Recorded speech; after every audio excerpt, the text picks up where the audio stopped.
Going on, brother? Ladies and gentlemen, boys and girls, welcome to Off the Dome, episode 3. I'm joined with Eryk Anders. How you doing? Good. Hey, hold on, let me try and figure out how to put this thing on speakerphone. Okay. How was vacation?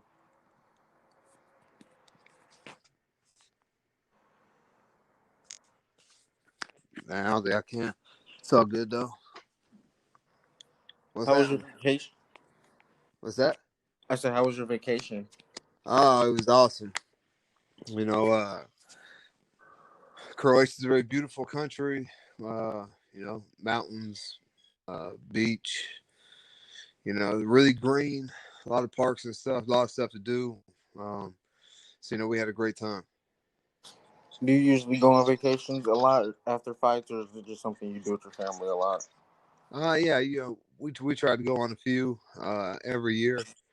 Um, not necessarily like after a fight or anything, but just whenever we have time, and I'm probably not gonna fight for a while, so well, we know we have the time, so we decided to go. When are you thinking about fighting? You said you're not thinking about fighting for a while.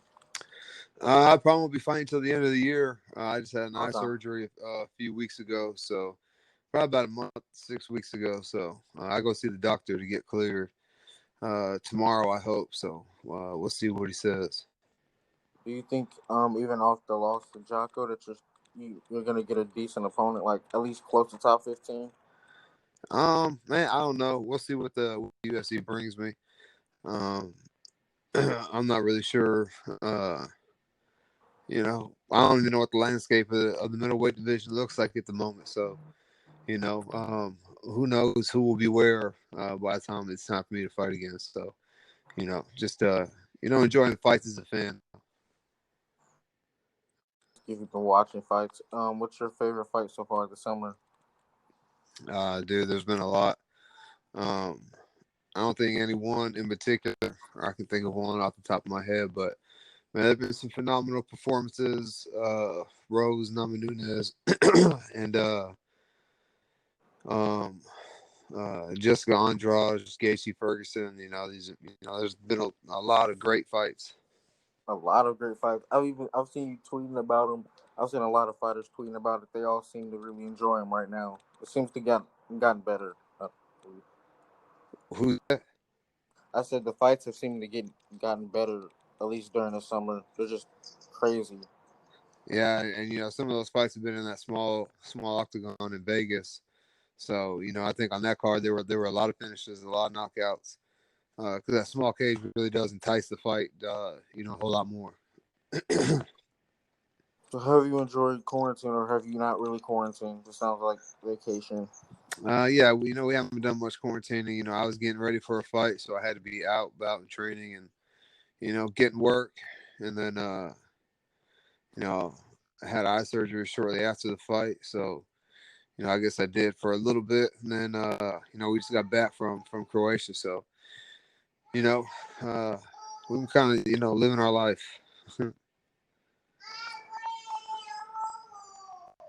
Oh, that's your baby. How old is your baby? That's not my baby. I'm watching my little nieces right now. Are your little nieces? Oh, I thought you do have two kids. How old are they?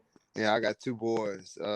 One just turned 9 earlier this month, and the other one will turn 11 on Saturday. So busy How month much? for us. How much do you love being a father?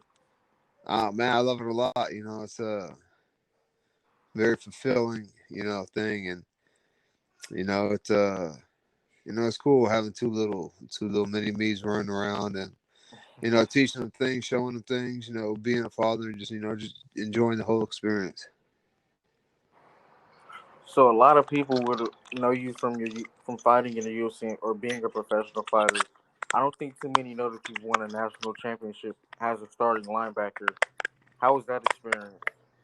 Man, it's an experience that I can't put into words. It's kind of a storybook um, ending to my college career. We played in a national championship against a school that's 90 miles from my hometown that didn't recruit me. That had they offered me a scholarship, I would have went, no question. Um, in the national championship, in the Rose Bowl, and had the, not necessarily a game winning, but, a game that, or a play that, kind of solidified to become we scored on the very next drive after that fumble. So, kind of put Yeah, the ball in the hands of the offense to put the game away, to be the catalyst for, the end of the game. it said you led the game with, I think, 1 fumble and 7 tackles. Yep. And we didn't even mention it. You played on one of the greatest college teams ever in Alabama. Did you get a scholarship, or how did that end up working out? Yeah, I signed about 2 weeks before camp started. Somebody didn't qualify academically, and I was the next guy on the list. So they called me, came on my visit, and signed my scholarship on my visit. How like how amazing was that to get signed by Alabama? Was that a dream, or did you already expect that going into college that you're going to sign with a big school? Um, I was going to Ole Miss, but um, I just thought Alabama would be a better fit for me, and yeah, it's not like Alabama was on like my top five list, or anything like that. But I think that everything, not everything happens for a reason, but it was a good, you know, by chance, being Alabama and Alabama, they weren't what they are now. I think Bama the season before was like 6-4. Had just been on probation. They had just had 3 or 4 coaches, so it wasn't like the best scenario or situation that I was going into. So, um, but it was like my only option, if you will. So, uh, everything worked out well. So after going there, you end up in MMA. How does that happen? Well, I got done playing football and was doing the 9 to 5. Just, bored and unsatisfied with life, looking for something to do. Uh, and found MMA just because I was just looking to blow off some steam, you know, um, to train a little bit, and just really fell in love with the sport. How much has being an athlete helped you become a fighter? Has it made you? I was talking to Alan Crowder, and he played football too, and he said it kind of he learned everything quicker. Is that how you feel with starting off as an athlete? Yeah, you learn how to learn by repetition, and that's what fighting is. Repetition, you know, and just being an athlete, like your body is very in tune with your mind. So it's not only that you can learn visually, you can learn through repetition, and yeah, you spend your whole life trying to be fast, explosive, powerful, all these things. So when it comes to the physical aspect of the game, like I don't think the football players are really gonna see too many guys that are just stronger than them. So you had 22 amateur bouts. What made you want to go pro?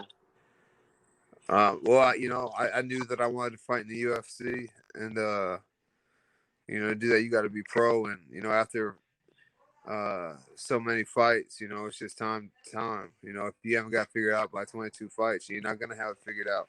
The reason I had so many fights is I fought a bunch as a light heavyweight, and then decided I needed to move to middleweight, so I had to get a few reps in it at cutting weight and being able to do it correctly so that I would be able to fight 3 rounds or 5 rounds or however many rounds I needed to fight.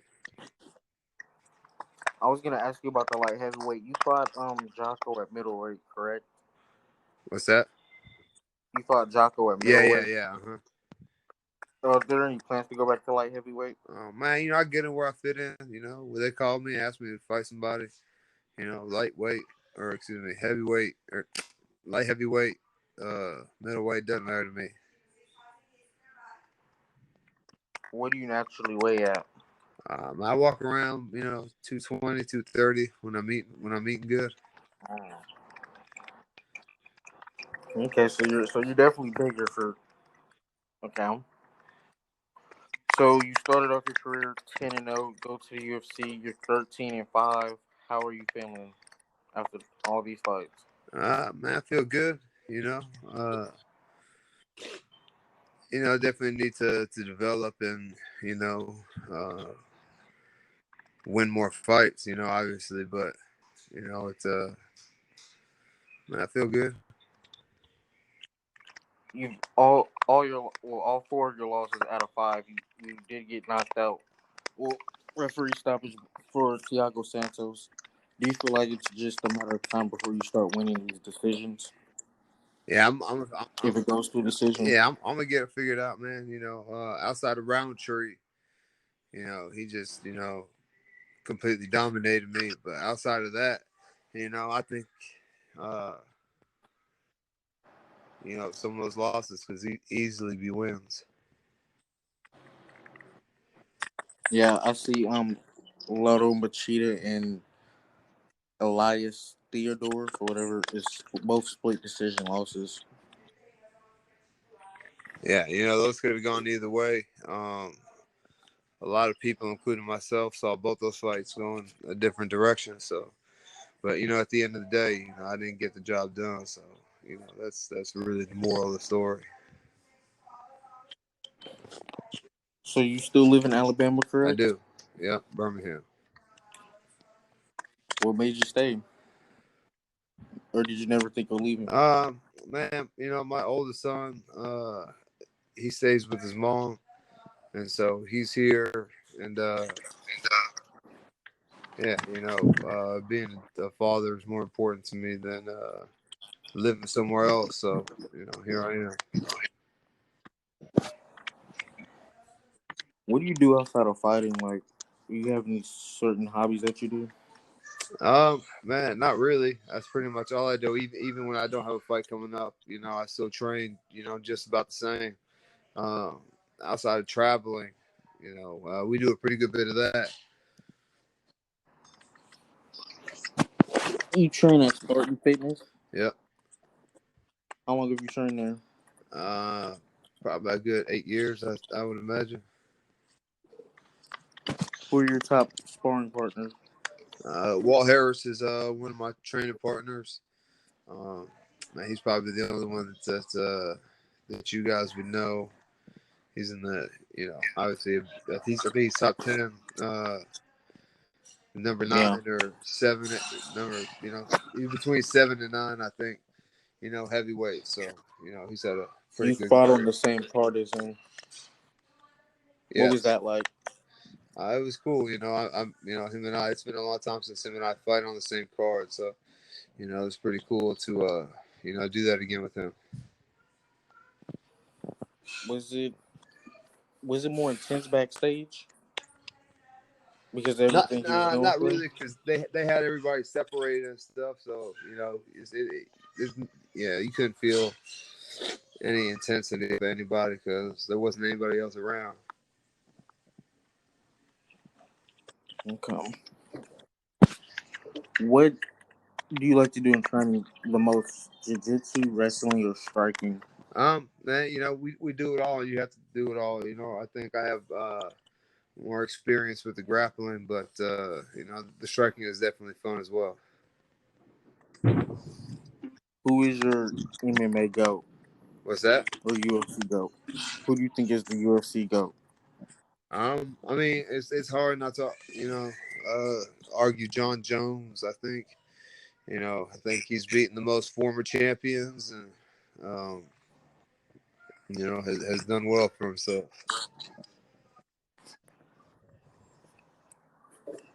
So when you see somebody like Masvidal and what he's done in the last year and how he made that pay-per-view so big, does that like how do you look at that as a fighter and interpret like how he just rose so quickly last year?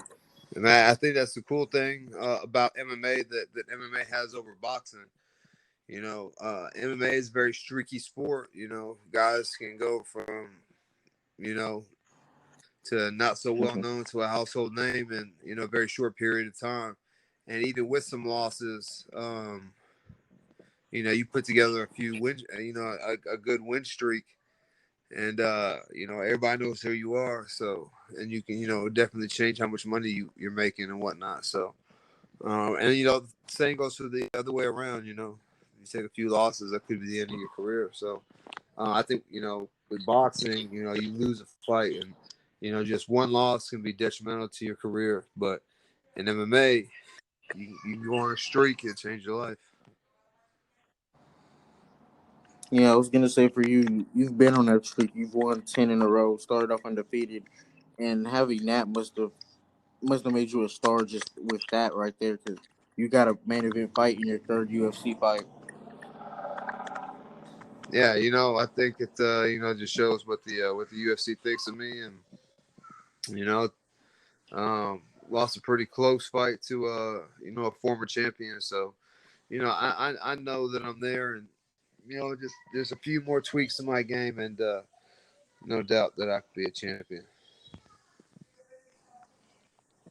I was saying earlier that you were 5-5 in UFC, but still, like you were saying, if you win a couple more, they're gonna give you that respect back, or they're just gonna notice you more. Yeah, absolutely. Like you look at guys like Masvidal, who I'm not sure what his record was prior to these last three wins, but you know, um, you have to imagine that they brought him to fight. What's the name? Darren Till in England, so that Darren Till to get a win, but he spoiled those plans, and then he did what he did to Ben Askren, and you know the rest is history. Which was which was your favorite fight in the UFC? Which fight did you have the most fun in? Um, I have to say Thiago Santos just because he fought the way I like to fight. We both stood in the pocket, traded blows, and even though I came out on the wrong side of that, it was still competitive. It was fun, and yeah, I wish that more people would fight me like that. Hey, you got a fight over night performance Yeah, bonus for us. that makes it a little Some bit better. bonuses must have felt good. What's that? You got 2 performance bonuses too. Yeah, three, I think. Oh man, hey, that 50K feels nice, doesn't it? Yeah, it's nice.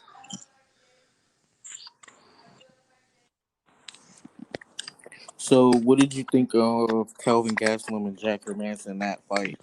I didn't think that anybody knew that Jack Manson had a good leg lock game. Everybody knows about his guillotine, but I think he surprised a lot of people with that heel hook. So, I've seen you on Instagram. Have you called out Kobe Covington? Did I call out Colby Covington? Yeah, I just remember seeing you tweet, just say something. I don't know if it was about Kobe Covington, but I was gonna ask you about Kobe Covington and Tyron Woodley. Yeah, I don't know anything about Colby Covington other than he's just kind of obnoxious. I thought you tweeted something like that. That's what I was wondering. Nah. Yeah, did they sign their bout agreement? Is that fight happening? Tyron says he's waiting for August. I think he said September, October. Yeah, that'd be a good fight for both of them. I think that Woodley's definitely going to have to work on his output. Obviously, I think the obvious game plan for Kobe Covington would be to outpace uh, Tyrone. So, man, that guy's a champion, a former champion, and figured out how to win the belt. I'm sure he could figure out a way to win it back. What do you think of Darren Till and Robert Whitaker this weekend? I think that Whitaker is probably has a speed advantage. Is probably going to use that to you know maybe not outpoint, but outstrike until the opportune moment. As he's shown to do in the past. Okay, and I got one more question for you. It's signed. It's agreed to September 19th. I believe it will be the main event of UFC 253. Paula Costa, Israel Adesanya, 15-0, 19-0. You got a brawler. You got an amazing striker. Who you going with? Where are they fighting? I need to know that. I believe it's going to be in Las Vegas. If they're fighting in the small cage, I think the edge goes to Paulo Costa. Just because there's not going to be a lot of space for Israel Adesanya to move and do what he does best, and throw feints and have room to evade and get out of the way. Do you think they'll make it 25 for Adesanya? Do what? Do you think they'll make it 25 feet for Adesanya? I mean, it's probably going to be the 25-foot cage. I think the regular size octagon is 30 feet. So the cage in the apex is small. So I think that favors Paulo Costa even more. Okay, and this will be my last one.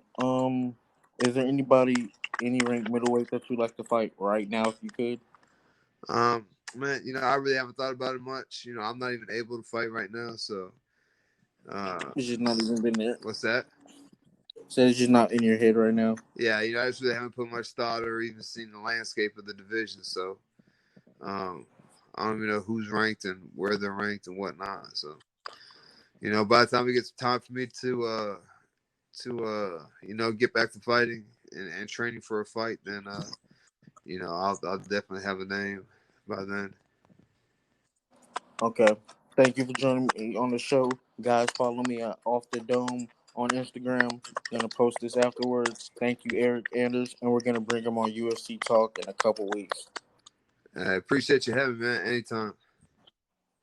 Thanks, man. I'll text you. See you. We're out.